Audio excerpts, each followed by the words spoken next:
Alors, pour en revenir juste un petit coup à l'acte de naissance, avec cet acte de naissance, l'État va t'attribuer une valeur marchande, pas une valeur humaine, une valeur marchande.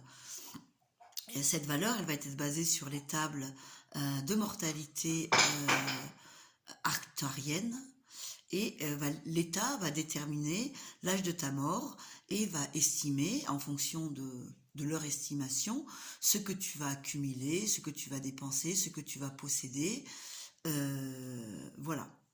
Donc, on reste dans la connaissance de savoir que par le fait de cette fraude, de l'acte de naissance, écrit en lettres majuscules, qui est une écriture qui n'existe pas, qui s'appelle la glossa, vous pourrez aller voir, qui s'appelle écriture de cabinet ou un truc comme de chiotte, quoi.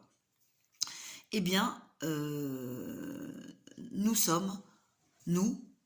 devenons, de par cette personnalité juridique, une corporation, hein, et nous sommes un contrat en quelque sorte privé. Ce pourquoi les corporations ont besoin tout le temps de notre signature, c'est-à-dire de notre consentement, pour pouvoir faire tous les actes, souvent délictueux, contre nous.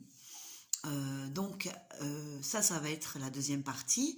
À partir du moment où on a connaissance de tout ça, eh bien on va commencer à décider à ne plus consentir, et on va commencer à reprendre notre autorité sur nous-mêmes, sachant que cette autorité est basée sur le fait de: tant que je ne fais pas de mal à autrui, je n'ai rien à me reprocher.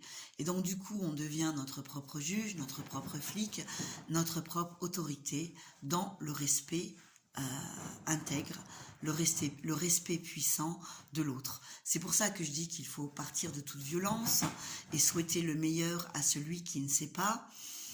Voilà, moi-même, avant de ne pas connaître tous ces paramètres, je pouvais être parfois, et des fois encore, dans la colère, dans la violence, dans le jugement.